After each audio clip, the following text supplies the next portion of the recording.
Have you ever seen a man walk into the sea with a war dog at his side, and nothing else? No badge, no uniform, no words. Just the silence of someone who's lost too much and still chooses to stand watch. On the edge of the cliffs where the wind howls like a forgotten memory, there's a place no map dares to name. Beneath the rocks, something sleeps, something built by hands that never wanted glory, only peace. But when the past comes knocking with greed in its mouth and betrayal in its bones, one man must decide, will he run again or become the keeper of the silence?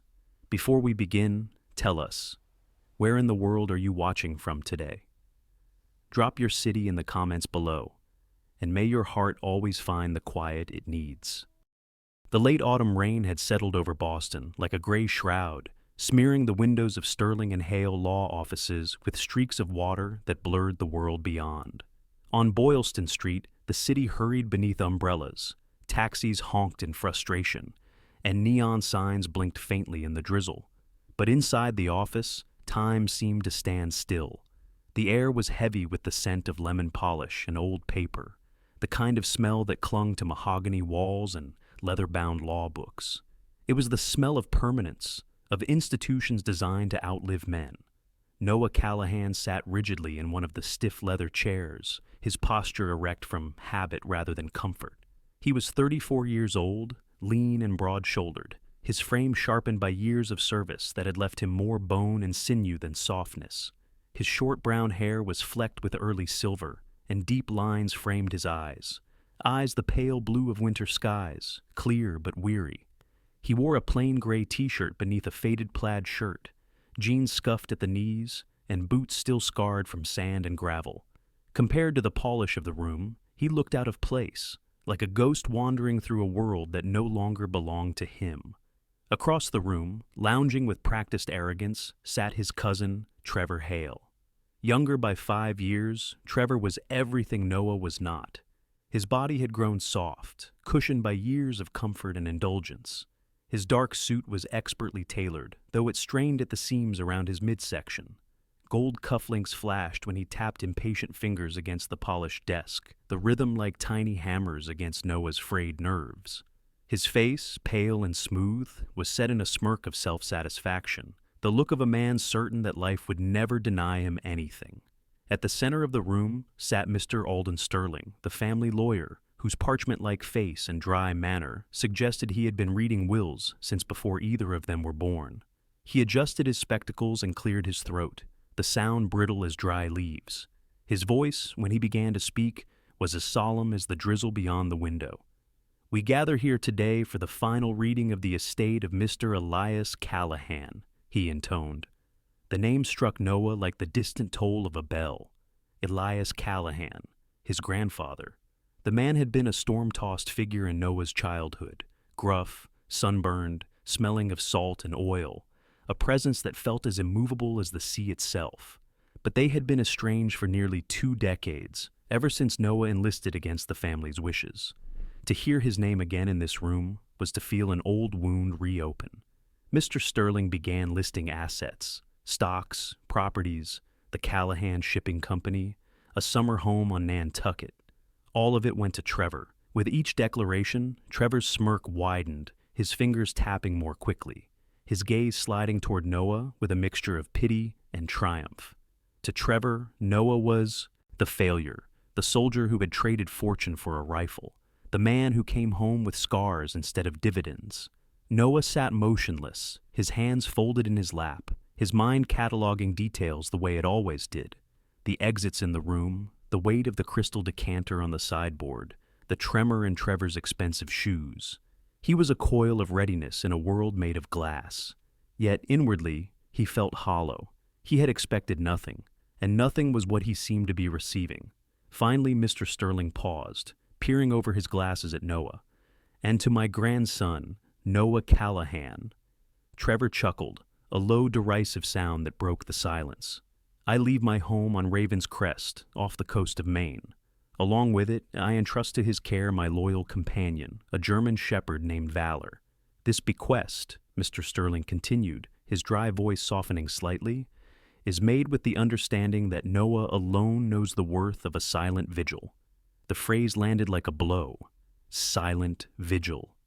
Noah's chest tightened. It was a phrase from his world, the unspoken code of men who kept watch through endless nights, alone with the weight of responsibility. He had whispered those words to himself in deserts and jungles, on rooftops and in ravines. But how had his grandfather, a man he had barely known in adulthood, understood that language? Trevor laughed openly now. A worthless rock and a mutt. The old man really lost his marbles at the end. He leaned forward, eyes narrowing. Unless he buried treasure out there, cousin. Better start digging. It's all you've got. Noah didn't respond. His cousin's mockery washed over him like rain against stone. The fortune was gone, yes.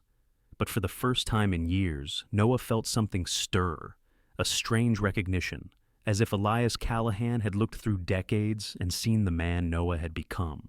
When the proceedings ended, Trevor strutted from the office, leaving the scent of expensive cologne in his wake. Mr. Sterling leaned forward, lowering his voice. Your cousin misunderstands. Elias was not sentimental, but he was deliberate. Raven's Crest is no accident. He arranged a small trust for its upkeep, supplies, fuel, enough to live simply. He also prepaid a fisherman named Jed Boone to deliver provisions and water until you arrived. And the dog, Elias wanted to make sure you did not face the place alone. Noah accepted the folder pushed across the desk. Inside lay a deed, a hand-drawn map, and a note in Elias's unmistakably firm script. He traced the letters with a finger roughened by calluses. To Noah, because he knows the watch. His throat tightened. He rose from the chair, thanked Mr. Sterling with quiet sincerity, and stepped out into the Boston rain. The city roared around him, taxis splashing through puddles, strangers brushing past with umbrellas. But for the first time in a long time, Noah did not feel swallowed by the noise. He had been given something no wealth could buy, a purpose. As he walked toward his pickup truck, the folder clutched to his chest, the drizzle turned to steady rain, running cold down his collar. He did not flinch. Somewhere beyond the gray horizon lay Raven's Crest, a jagged tooth of rock rising from the Atlantic, a place his cousin considered worthless. But Noah understood better. His grandfather had left him not exile, but a post. And somewhere on that storm-battered outcrop, a German shepherd named Valor was waiting. Noah climbed into the truck, the engine coughing to life with a growl. He pulled out into the rain-slick streets, his reflection flickering across storefronts and neon signs. He was leaving behind the world of marble offices and bitter cousins, heading towards something unknown, but deeply inexorably his. The watch had been passed. The road north stretched endlessly beneath a sky the color of pewter. For 2 days, Noah drove his old pickup along rain-slick highways, the wipers beating a steady rhythm against the windshield. With every passing mile, the clutter of Boston gave way to the spare landscapes of Maine, pine forests rising like silent sentinels, small towns clustered around gas stations and diners, church steeples stabbing at the low clouds. The November air grew sharper, and the salt of the sea began to bleed into the wind. By the time Noah reached Camden Harbor, dusk had already settled. The town seemed half forgotten by time, its weathered shingles and clappered houses stoic against the elements. Lobster traps were stacked high on the pier, and the smell of fish oil clung to the damp boards. Yellow light spilled from a diner window, promising warmth, but Noah kept walking toward the marina. There, beneath a bare bulb, an old man sat mending a net. His oil-stained sweater hung loose on his wiry frame, and his face was etched by decades of wind and salt water. His hands moved with slow precision, like a craftsman carving something sacred. When Noah approached, the man's pale eyes flicked up, sharp and assessing. "You must be Callahan's boy," the fisherman rumbled, his voice low, as stones shifting beneath the tide. "Noah," he corrected gently, extending a hand. The man wiped his palm on his trousers before grasping it with surprising strength. "Jedediah Boone," he said. "Your grandfather was a fair man, kept to himself, but fair." He jerked his head toward the end of the pier. "Your ride's waiting." Moored there was a small motorboat, blue paint chipped and hull scarred by years of hard service. It looked plain, unadorned, but steady, the kind of vessel that asked no favors of the sea. Yet Noah's gaze was drawn not to the boat, but to the figure sitting at its stern, a German shepherd. Even at rest, the animal carried an air of authority. His coat was a striking blend of silver gray and black, like storm clouds rolling over steel. His ears were erect, his body poised, and his amber eyes fixed on Noah with unflinching intensity. There was no wagging tail, no bark of greeting, only silence and scrutiny, as though the dog were measuring the man before him. Noah stopped a few paces short, his breath caught in his throat. He crouched slowly, instinctively making himself smaller, his voice soft as he spoke. "Hey boy, I'm Noah." The shepherd tilted his head, studying him. Then, with deliberate grace, he rose and stepped forward to the boat's edge. His paws made no sound on the fiberglass. He leaned, nose twitching, and after a moment pressed his muzzle gently against Noah's outstretched hand. A current passed between them. Trust, tentative but real. The shepherd's tail thumped once, slow and heavy, against the boat. "Valor," Jed said from behind, nodding at the animal. "That's his name. Been waiting since your grandfather passed. Just sits and watches the sea like he knew you were coming." Noah's chest tightened. He scratched gently behind Valor's ear, and for the first time in weeks, the knot of tension in his shoulders loosened. Together, they loaded Noah's meager belongings, an old duffel, a box of tools, and a folded map, into the boat. Jed fired up the diesel engine, which coughed before settling into a steady growl. As the pier slipped away, Camden's lights blurred into a distant glow. The ocean opened before them, vast and slate gray, the horizon smudged by fog. Valor stood at the bow, legs braced, ears sharp against the wind. He looked like a creature born of the sea itself, as if the rock they were bound for had carved him from its own granite.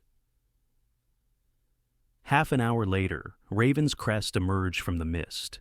It was not welcoming. A jagged tooth of black stone jutted from the Atlantic, battered by waves that exploded white against its base. Perched precariously on top was the silhouette of a wooden house, bleached and crooked, looking as though one strong gust might tear it into the sea. Trevor's mocking words echoed in Noah's mind.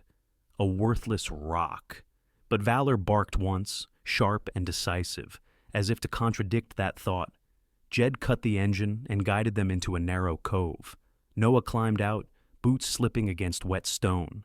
Valor leapt effortlessly beside him, paws gripping as though the rock itself welcomed him home. The wind roared, carrying salt that stung Noah's lips. Jed helped haul the supplies onto the shore. "The ledge asks a lot," he said, his voice a low growl. "But your grandfather saw something here. Maybe you will too." He gave a short nod. "I'll be back with food in 2 days. Don't let the sea catch you sleeping." Then Jed was gone, his boat swallowed by the fog. Noah stood alone on the ledge, Valor at his side. They climbed the steep path, boots and paws slipping on slick stone, until they reached the house. Up close, it was worse than Noah had imagined. The wood was gray and splintered, the windows clouded with salt, one shutter banging in the wind like a broken heartbeat. Noah pushed the door open. It groaned in protest, revealing a single room filled with the smell of damp disuse. Cobwebs sagged in the corners. The furniture was skeletal, tables warped, chairs listing to one side. A wave of despair crashed through him, cold and heavy. This was no home. It was a tomb. He dropped his duffel onto the floorboards, the sound echoing in the emptiness. His hands tightened into fists. What was he doing here? This was exile, not refuge. And then, warmth. A solid pressure against his leg. He looked down. Valor leaned into him, amber eyes lifted with calm certainty. There was no wagging, no begging, only presence, steady and sure. Noah exhaled, long and shaky. His hand found the shepherd's thick fur, fingers curling into it like an anchor. The despair receded, not gone, but tamed. "This isn't a tomb," Noah whispered. "It's a post, and we're not alone." Valor's ears twitched as though in agreement. That night, Noah built a small fire in the battered hearth. Flames licked at the darkness, painting the walls with trembling light. He ate from a tin of beans, while Valor lay nearby, his chest rising and falling in slow rhythm. Outside, the Atlantic thundered, waves breaking like drums against the cliff. In the quiet, Noah felt something he hadn't in years. Not peace, not yet, but the beginning of it. The watch had begun. The first morning on Raven's Crest dawned pale and raw. Mist clung to the jagged rocks, and the ocean sighed with a rhythm both eternal and indifferent. Noah rose from his makeshift cot before the sun fully broke the horizon. He hadn't slept well. His dreams had been a collage of desert winds, broken radios, and the sharp bark of orders. Yet when he opened his eyes to the hollow groan of waves below, the air felt cleaner than anything he had breathed in years. Valor nudged his hand with a cold nose, tail giving a single slow thump. Together, they stepped outside. The salt wind slapped Noah's face, biting and alive. The house behind them still leaned and creaked like an old sailor. But it was standing. That was enough. He began his routine. Old boards had to be pulled, shutters nailed, leaks patched. With only a hammer, a handsaw, and stubborn will, Noah attacked the work. Each strike of the hammer echoed across the ledge, the sound less like noise and more like declaration. This is mine now. I will make it stand. Valor padded along the perimeter, climbing to the highest ridge to keep watch, ears swiveling to every distant sound. By midday, Noah's shirt clung to his back with sweat despite the cold. He sank onto the porch steps, wiping grime from his hands. His chest ached, but in a way that was clean, earned. He hadn't felt that kind of ache since training days long ago. That afternoon, while exploring the back corner of the main room, Noah found an old writing desk. Its wood was warped, one leg splintered. Still, something about it drew him. He knelt, tugging at a drawer stuck fast. After several minutes of stubborn work, the drawer came free, nearly spilling its contents onto the floor. Inside lay a stack of leather-bound journals, their spines worn but intact. Noah's breath caught. He sat cross-legged, Valor settling beside him, head resting on his lap. The first journal opened with neat, precise handwriting, the script of an engineer. It was not sentimental musings, but meticulous records, tidal charts, notes on currents, sketches of seabirds.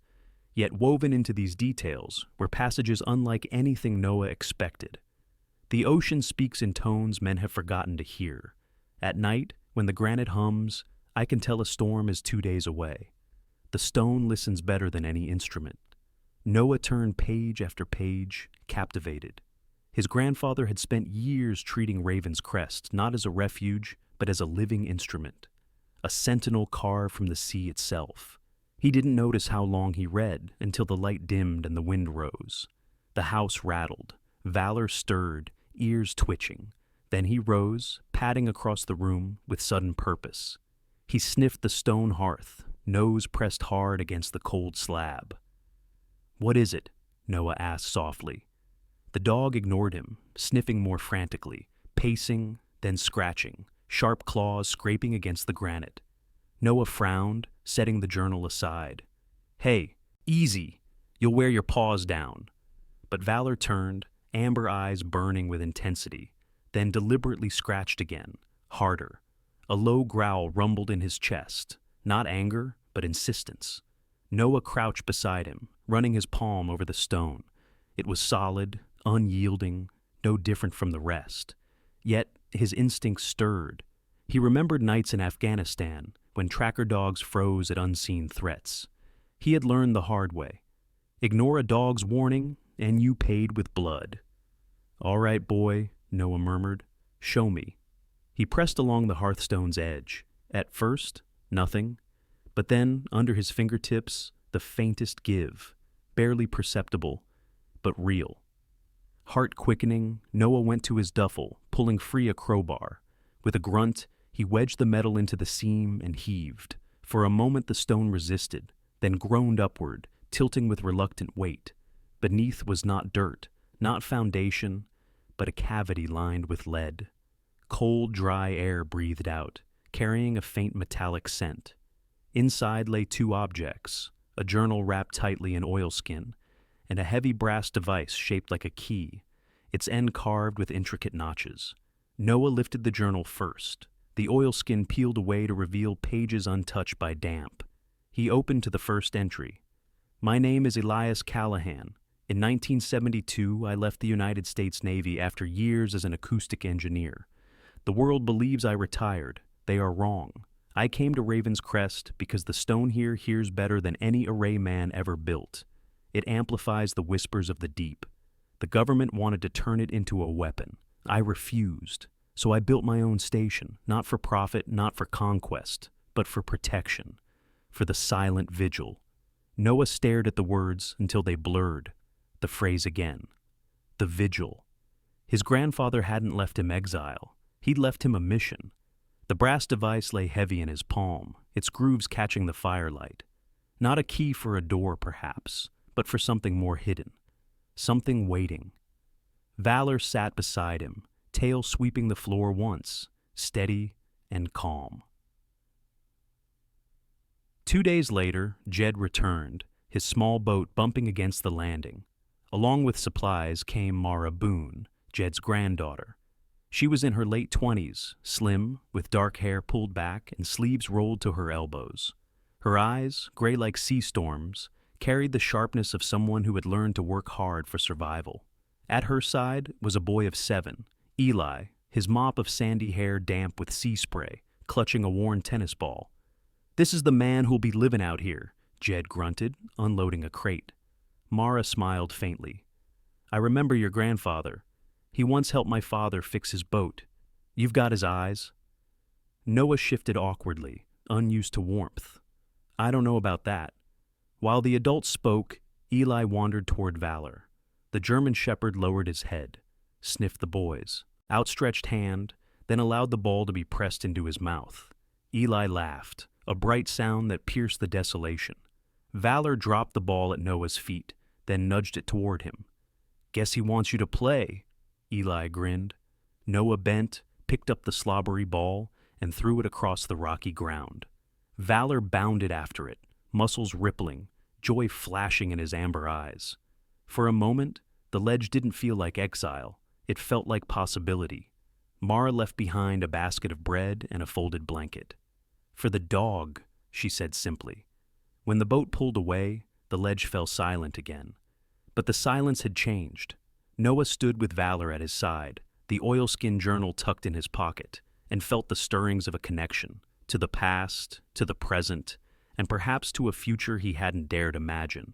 The stone hummed under his feet, the sea whispering against the cliffs. Raven's Crest was speaking, and Noah, at last, was ready to listen. The days after uncovering the oilskin journal felt different. The sea still thundered against Raven's Crest. The house still groaned in the wind, but Noah carried a new tension, a sense that each sound of stone and surf carried meaning. At night, he sat by the hearth, the oilskin journal open across his knees. Valor sprawled at his feet. The flicker of firelight painted the engineer's handwriting in gold. The words were exact, never wasted. Tidal charts, diagrams of turbines, sketches of rock formations off the northern point. Yet, woven through the pages was something stranger. A code, lines of numbers, naval abbreviations, coordinates. And there, drawn in careful hand, was the brass key itself, its grooves mirrored against a circle etched in stone. Noah recognized the discipline behind it. His grandfather had once been Navy, and this was no eccentric diary. It was a blueprint. He stared long into the night, eyes gritty with fatigue. Valor lifted his head once, amber eyes steady, as if urging him onward. 2 mornings later, the tide pulled back farther than Noah had seen before. The ocean floor glistened with seaweed and slick stone. The sky above was brittle blue, the kind that made the Atlantic look endless and unforgiving. Noah packed a coil of rope, a flashlight, and tucked the brass key into his jacket pocket. Ready? He asked softly. Valor answered with a low bark, muscles tensed, as if he too understood the weight of the moment. They descended the rocky path to the northern edge of the ledge. There, beneath the ebbing tide, stretched a forest of kelp. Thick brown fronds snaked toward a cliff face split into 3 prongs. The trident. Noah recognized it from the sketches. The footing was treacherous, slick with moss.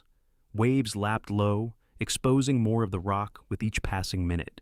Valor moved with steady grace, paws firm, eyes always darting between sea and stone. At the base of the central prong, Noah stopped. The granite wall was sheer, draped in heavy curtains of seaweed. He ran his hands along the surface, smooth, unyielding. He felt doubt creep in. Had he misread the code? Was this all fantasy?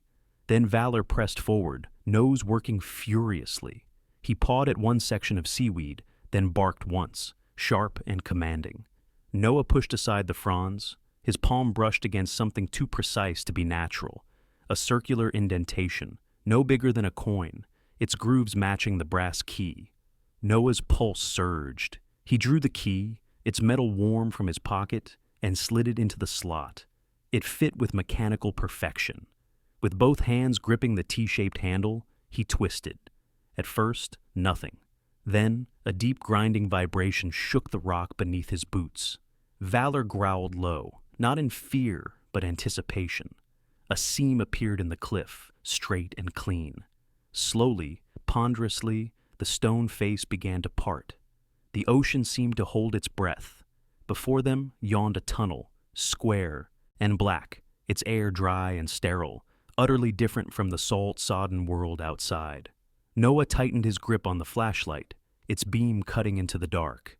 "Stay close," he murmured, but Valor was already at his leg, body pressed tight, ears forward. The tunnel walls were smooth, carved with a precision no storm could have made. Their footsteps echoed softly, swallowed by the silence. After 50 feet, a heavy metal door loomed, wheel lock gleaming faintly under the flashlight. Noah braced both hands and turned. The wheel moved smoothly, uncorroded, as if waiting for him. With a hiss of equalizing pressure, the door swung open. He stepped inside and froze. The chamber stretched wide, carved from the granite heart of Raven's crest.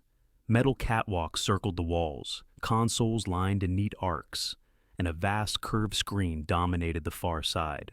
Lights blinked faintly on server banks, as if the place had been preserved in time. Noah descended the stairs, boots clanging softly. Valor padded silently beside him, ears swiveling, nose twitching at the sterile scent of metal and machine oil. On the central console lay a brass plaque, polished bright. Its engraving caught the flashlight's beam. "Use it to protect, not to profit.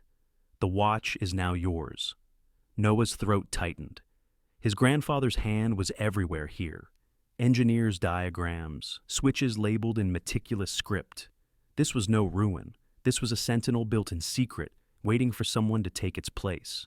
He moved to a panel marked primary power. Following instructions in the journal, he threw a lever. A deep hum rolled through the chamber, resonating up from the bedrock. Lights flickered from amber to green. Valor let out a low whine, pacing once before sitting by Noah's side, gaze fixed on the screen. Noah pressed a final button. The screen flared to life, scrolling lines of green text, then shifted into a glowing map. Concentric circles radiated from a single point. Raven's crest. The sea came alive in strokes of color. Distant cargo ships in purple trails, pods of dolphins in flashing blue, even the faint tremor of the seabed in the green static. It was the ocean's heartbeat, made visible. Noah's breath caught. His grandfather had built this not as a weapon, but as a new sense. He rested a hand on Valor's head. The dog's amber eyes reflected the glow, steady and knowing. "He left it for us," Noah whispered. "Not for them.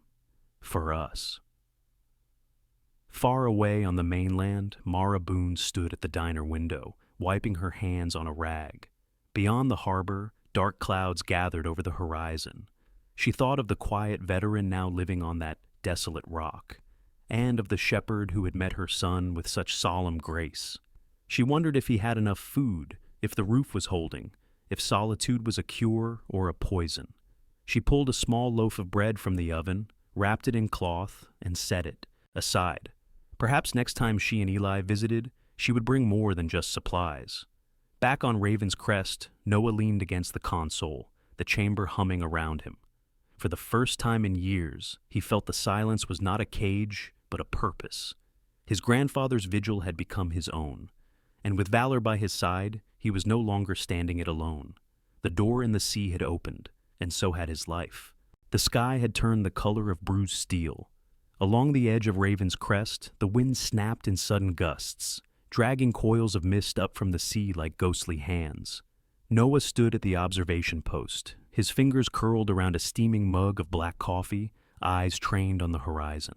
Valor sat nearby, ears stiff, body tense. The German shepherd had been restless all morning, pacing in quiet arcs across the ridge, nose lifted to the wind. The air was charged, taut with the storm's unspoken warning. Noah felt it too, the pressure change, the odd silence between gusts, the heaviness in the tide. A nor'easter was forming, and it would not be kind. He was about to head inside when Valor let out a low growl, head snapping toward the southern coast. Noah followed his gaze and froze.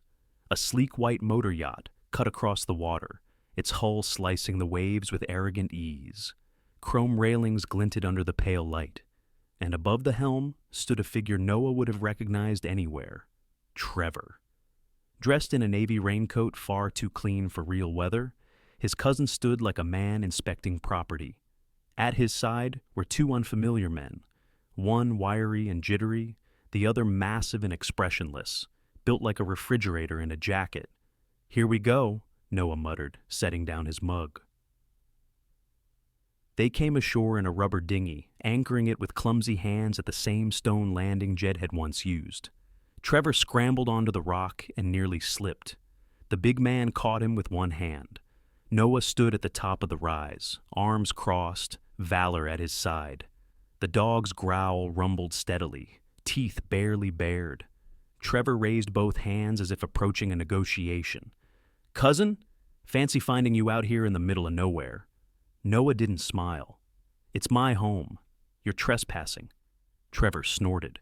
"Please, you think a few planks and an old dog make this a kingdom? Don't insult either of us." He paused, taking in the newly reinforced structure behind Noah. "Though it seems you've been busy. Grandpa left you more than driftwood, didn't he?" Noah said nothing. "I had some people dig through the old man's finances," Trevor continued, stepping closer. "Turns out he spent millions. Engineering firms, copper wiring, steel, naval equipment. You know what that tells me? That you've got too much time and no sense of honor." Trevor's smile tightened. "It tells me there's something here, something valuable, and I'm here to claim it."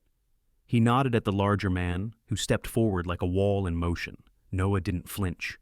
"You got your inheritance, Trevor. This isn't yours." "Oh, but see, that's where you're wrong," Trevor sneered. "Because I've already got interested parties, international ones. They're paying a premium for Cold War tech. Whatever you're hiding down there, it's already sold." Noah's jaw clenched. That wasn't just greed, it was treason. And then the first growl of thunder rolled across the ocean. The sky darkened rapidly, clouds boiling in from the east. Wind snapped the water into waves that slapped the rocks with growing violence. "We need to leave," the wiry man said, shifting nervously. "We're not going anywhere," Trevor snapped. "Not until I see what's in that rock." Behind him, the sea rose higher, spitting foam. The yacht, still moored in the cove, bucked like a panicked horse. Valor barked once, sharp and urgent. The dog's stance changed, no longer defensive, but alert, as if hearing something deeper than wind or wave. Then Noah felt it too, a vibration beneath his boots, a deep resonant hum coming not from above, but below. He remembered the phrase from the journal: "When the stone sighs, the dog will sing its sorrow." Valor lifted his head and howled. It was not a call of warning, nor of pain. It was long, high-pitched, and eerily mournful, echoing with unnatural clarity. It sliced through the gale like a signal. Noah's blood chilled. The ledge was under strain. He turned sharply. "This place won't hold. The station below is reinforced. It's the only safe space left." Trevor blinked. "What station?" "The one you think you own." Another wave slammed against the cliffs, a spray of salt water crashing into the air. Windows rattled. A shutter snapped clean off. "We have to move, now." Trevor hesitated. But when the massive man grabbed his arm and nodded grimly, he relented. Noah moved fast. He ran to the hearth inside the house, Valor already beside him. He yanked back the slab with practiced strength, revealing the narrow passage below.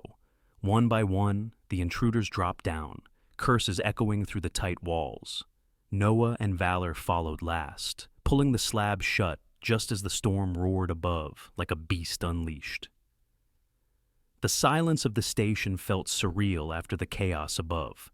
Humming generators, blinking consoles, dry air. It was like descending into another world. Trevor looked around, mouth agape. "What is this?" "The truth," Noah said. Trevor stepped toward a console. "Is it live?" Noah stepped in front of him. "Don't touch a thing. You don't get to claim what you didn't earn." Valor growled again, and the big man, silent until now, backed away slowly. On the screen, sonar patterns flared wildly. The storm had turned the sea into chaos. Then Noah froze. A new signature appeared, small, dense, moving deliberately toward Raven's crest. A submarine, not Coast Guard, not American. Trevor moved beside him, confused. "What's that?" "The buyers you invited," Noah said, voice like steel. "They're using the storm as cover." Trevor paled. "They were never supposed to come here, just to pick up tech later. You gave them a path." Noah turned swiftly to the console. He tapped a sequence from memory, pulled from the back of his brain like an old battle scar. A secure naval protocol, a beacon from the ledge to anyone still listening. Vulture's nest compromised. Hostile submersible inbound. Request immediate response. Hours passed in tense silence. Trevor sat slumped on the floor, soaked and shivering. His hired men no longer postured. They were broken by the storm, eyes flicking nervously to the silent dog sitting by the stairs. And then, contact. On the screen, 2 signatures appeared, slicing through the water like twin golden spears. Coast Guard cutters. They converged on the submarine, bracketing it. The hostile signal veered, tried to flee, then stopped, intercepted. Noah exhaled slowly. Valor rested his head against his knee, a solid warmth in the cold. The threat was over. The watch had held. Dawn broke like a sigh. After the chaos, after the storm and the sirens of the sea, Raven's crest stood quiet beneath a silver sky. The wind had dropped, and the waves, once feral, now lapped gently against the base of the ledge. Salt spray coated every surface, and the ruins of the old shack lay strewn like bones across the rocks. Splintered boards wedged into stone, shingles clinging to the cliffs. Noah emerged first. He stepped from the vault of the hidden station into the light of morning, boots crunching on broken debris. Behind him, Valor padded silently, tail low, eyes sweeping the horizon as if still searching for threats. And then came Trevor, disheveled, hollow-eyed, his expensive coat soaked and clinging like regret. He said nothing. The 2 men who had arrived with him followed, heads bowed, their bravado stripped away by the storm. A Coast Guard cutter was anchored offshore now, its presence steady and unshakable. On the deck, uniformed officers stood waiting, their postures calm but unmistakably firm. Noah led the men down to the stone landing. There was no speech, no protest.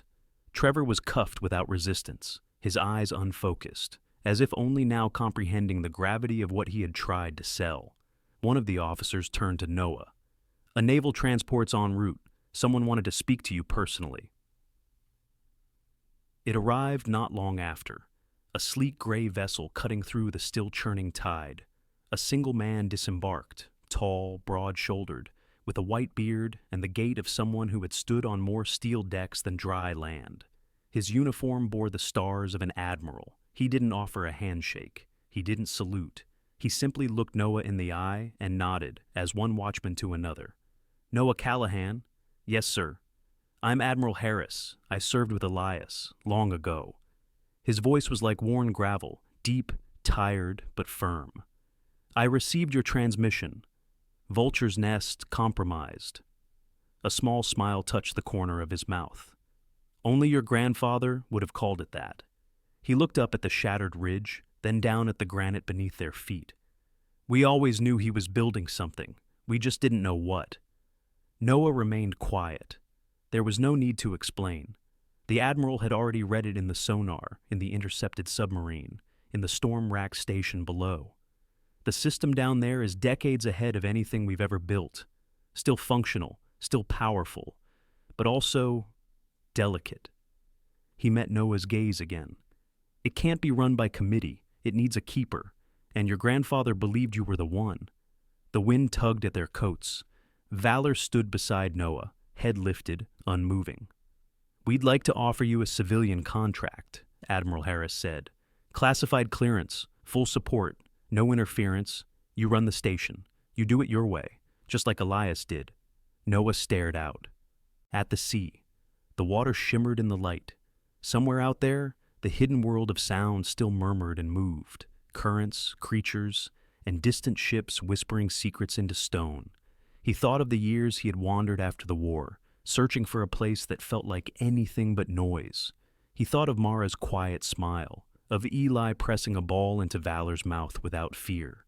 He thought of his grandfather's hands, calloused and steady, building something no one understood, except him. Noah turned back to the Admiral. "I accept." Weeks passed. The Navy reinforced the hidden station's entrance with steel and storm-proof plating. They cleared the debris from the old shack and built a new outpost above, a squat, elegant structure of stone and tempered glass that seemed to rise naturally from the ledge itself. But the station below remained untouched. It still hummed quietly with life, the sonar screen breathing like a living thing, catching the rhythms of the world beneath the waves. Noah lived there now, alone, but never lonely. Each morning began with a patrol, boots on stone, Valor at his side, their steps familiar and grounding. They checked the moorings, listened to the wind, and when the day broke clear, Noah fished from the western rocks while Valor sat like a sentinel, nose in the air. Mara came sometimes. She never stayed long, just enough to bring fresh bread, ask how the antennae were holding, let Eli run barefoot across the wet stones. The boy had a gift for silence. He never asked questions he didn't need answers to. One day, he brought a small wooden carving, a whale, shaped rough but lovingly from driftwood. "For the station," he said, "so it doesn't get lonely." Noah placed it on the console, next to the old brass plaque. One evening, as the sun bled gold across the water, Noah stood at the ridge's edge. Valor sat beside him, eyes on the horizon. "I used to think silence was the scariest thing," Noah said aloud. "Now I think it's the only honest thing." The wind didn't answer, but the ocean did. A slow, deep groan rose from the rock beneath them. A hum carried through granite and memory and steel. Noah smiled. "The watch is ours now, old boy." Valor's tail thumped once against the stone. Together, they turned and walked back toward the outpost, the lights already glowing warm against the dark. In a world filled with noise and distraction, sometimes God speaks the loudest through silence. Through a storm, through a dog's unwavering eyes, or a voice carried by the wind. This story reminds us that no matter how broken we feel, we are never truly abandoned. We are seen, known, and called, sometimes to guard, sometimes to forgive, and sometimes simply to stay and listen. Miracles don't always arrive with thunder or light. Sometimes they wear the shape of loyalty. Sometimes they come wrapped in fur, or written in the quiet faith of a grandfather's journal. And sometimes they live in us when we choose courage over comfort, truth over safety, and love over pride.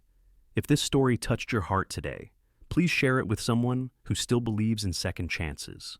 Leave a comment to tell us how it spoke to you, and don't forget to subscribe so you never miss another story of hope and healing.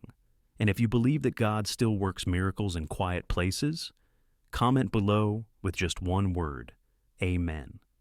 May He bless you and keep you wherever you are and whatever you're facing.